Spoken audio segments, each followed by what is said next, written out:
நண்பர்களே வணக்கம். இன்றைக்கி நம்ம என்ன பார்க்க போகிறோம்னா பட்ஜெட், தமிழ்நாடு பட்ஜெட். சரி, பட்ஜெட்டை பற்றி எவ்வளவு வர செலவு, என்ன செலவு எல்லாரும் பார்த்துருப்பீங்க. அது இல்லை, இதில் முக்கியமானது என்ன நடந்திருக்கு இந்த வருஷம் பட்ஜெட்டில் அப்படின்னா, ஒரு பெர்செப்ஷனை க்ரியேட் பண்ணிட்டாங்க.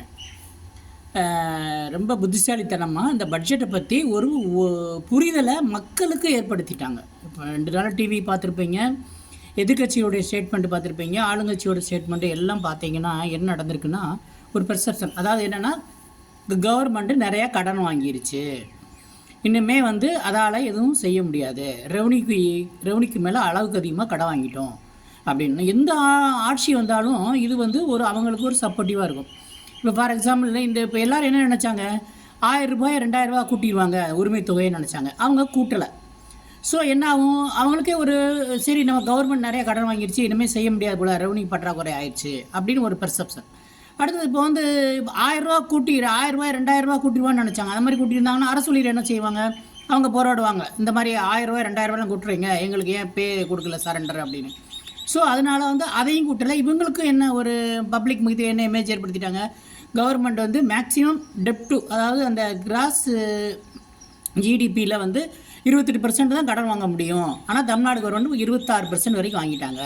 ஸோ இன்னும் கடன் வாங்கவே அவங்களே நினச்சாலும் வாங்க முடியாது அப்படின்னு அரசு ஊழியர்களுக்கு புரிய வச்சுட்டாங்க. ஸோ எல்லோரும் அதை பேசுகிறாங்க, கடன் நிறையா வந்துருச்சு அப்படின்னு. ஸோ அவங்களே என்ன நினைப்பாங்க, அது ஒரு கடன் வந்துருச்சு, ஸோ நமக்கு அடுத்த வட்டம் கொடுக்க போகிறாங்க, 1000 ரூபாய் 2000 ரூபாய் ஆக்கலாம் அப்படின்னு ஒரு இது. இப்போ எதிர்கட்சி அண்ணாமலை என்ன சொல்கிறாரு, 10 லட்சம் கோடி கடன். ஸோ அது ஒரு புரிதல் வந்துருச்சு. மக்களுக்கு என்ன தெரிஞ்சிச்சு, ஸோ கடன் ரொம்ப வாங்கக்கூடாது, நம்ம ஜிடிபியில் 26% வரைக்கும் வாங்கிட்டோம், ஸோ அது தப்பு. மற்ற ஸ்டேட்டில் அந்த பர்சன்டேஜ் ரொம்ப கம்மியாக இருக்குது. வளர்ந்த மாநிலங்களில் குஜராத்தில், மகாராஷ்டிராலாம் இதோட இந்த கடனுடைய அளவு ஜிடிபி குறையாக இருக்குது, நம்ம அதிகமாக இருக்குது அப்படின்னு புரிய வச்சுட்டாங்க. அடுத்து என்ன ஒன்று, ரெவன்யூ டெபிசிட். ஃபிசிக்கல் டெபிசிட் 3%க்குள்ளே தான் இருக்கணும், அதாவது வருவாய்க்கும் செலவுக்குள்ள உள்ளது. அது நமக்கு கிட்டத்தட்ட 3% ரீச் ஆகிட்டோம், ஸோ அதுவும் பண்ண முடியாது அப்படின்னு புரிய வச்சுட்டாங்க. அதுக்கடுத்து ரெவன்யூ டெபிசிட் இருக்கவே கூடாது. இப்போ நமக்கு பார்த்திங்கன்னா ஒரு 3%க்குள்ளே தான் இருக்குது, பட் அது இருக்கவே கூடாது அப்படின்னு ஒரு மக்களுக்கு ஒரு புரியல வச்சுட்டாங்க.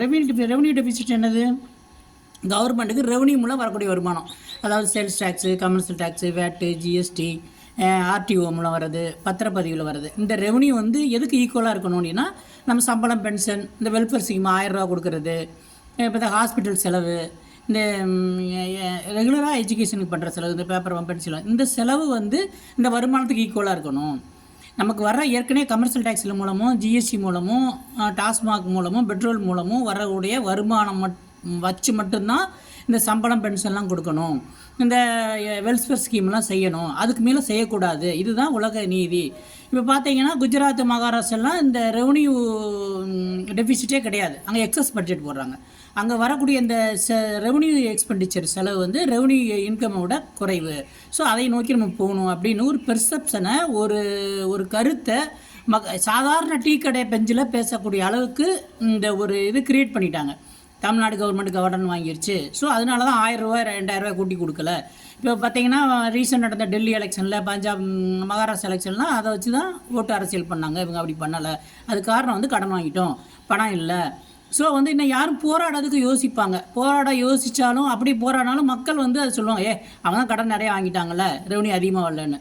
ஸோ இது இந்த பட்ஜெட்டுக்கு அவங்க டிஎம்கேவுடைய இந்த ஐடி விங்கு, எதிர்கட்சியுடைய கோஆப்ரேஷன், இவங்க எல்லாரும் சேர்ந்து ஒரு கருத்தை விதிச்சிட்டாங்க. இது ஒரு ஆரோக்கியமான கருத்து தான். நண்பர்களே வணக்கம். உண்மையிலே இது பிடிச்சிருந்தது, கொஞ்சம் வித்தியாசமாக இருந்ததுன்னா உங்களுக்கு ஏதாவது ஷேர் பண்ணுங்கள், ஃபார்வர்ட் பண்ணுங்கள். நம்ம ஒரு எக்கனாமிக்கு பற்றி செய்தியை மக்களுக்கும், ஒரு அரசியல் சம்மந்தமாக ஒரு புரிதல் ஏற்படணும்னு தான் ஆரம்பித்த சேனலு. நீங்கள் சப்ஸ்கிரைப் பண்ணுறீங்களோ பண்ணலையோ, அது நம்ம டெய்லி நம்மளால் முடிஞ்சது ஒரு எஜுகேஷன் பர்பஸ்க்காக போட்டுகிட்டே இருப்போம். முடிஞ்சால் ஃபார்வர்ட் பண்ணுங்கள், பிடிச்சிருந்தா லைக் பண்ணுங்கள். ஓகேவா? தேங்க்ஸ்.